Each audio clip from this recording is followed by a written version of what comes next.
একটি ছোট গ্রামে থাকত আব্দুল নামে এক গরিব কৃষক। দিনভর কঠোর পরিশ্রম করেও তার সংসার খুব কষ্টে চলত, কিন্তু আল্লাহর প্রতি তার ভরসা ছিল অটল। 5 ওয়াক্ত নামাজ, সৎ জীবন, এটাই ছিল তার গল্প। একদিন গ্রামে ঘোষণা হলো মসজিদের ছাদের কাজ শুরু হবে, তাই গ্রামের লোকদের কাছে সামর্থ্য অনুযায়ী দান চাওয়া হচ্ছে। অনেক ধনী লোক বড় বড় অঙ্কের টাকা দিল, আবার কেউ কেউ তাদের দানের পরিমাণ নিয়ে গর্ব করত। আব্দুলের কাছে দানের মতো তেমন কিছুই ছিল না। ঘরে শুধু এক মুঠো চাল আর সামান্য টাকা।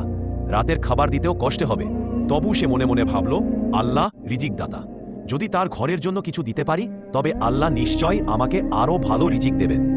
ভোরে সে তার স্ত্রীর কাছে বলল, আমি মসজিদের জন্য এক মুঠো চাল দিতে চাই। স্ত্রী এক মুহূর্ত থমকে দাঁড়ালেও বলল, যদি নিঃস্বার্থে মনে দাও তবে নিশ্চয়ই আল্লাহ আমাদের অভাব দূর করবেন। আব্দুল চালতি নিয়ে মসজিদে গেল। চালের ছোট্ট প্যাকেটটি দেখে অনেকে হাসল। কেউ বলল, এটা দিয়েও কি মসজিদ তৈরি হয়? আব্দুল কিছু বলল না, শুধু মনে মনে বলল, আমার দান আমার নিয়ত জানে।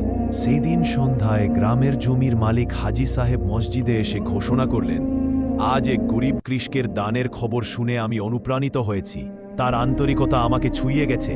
পুরো ছাদের খরচ আমি বহন করব। সবাই অবাক হয়ে গেলে। এরপর হাজী সাহেব আব্দুলকে ডেকে বললেন, তোমার খাঁটি নিয়ত না হলে আজ এটা হতো না। আব্দুল চোখে পানি নিয়ে শুধু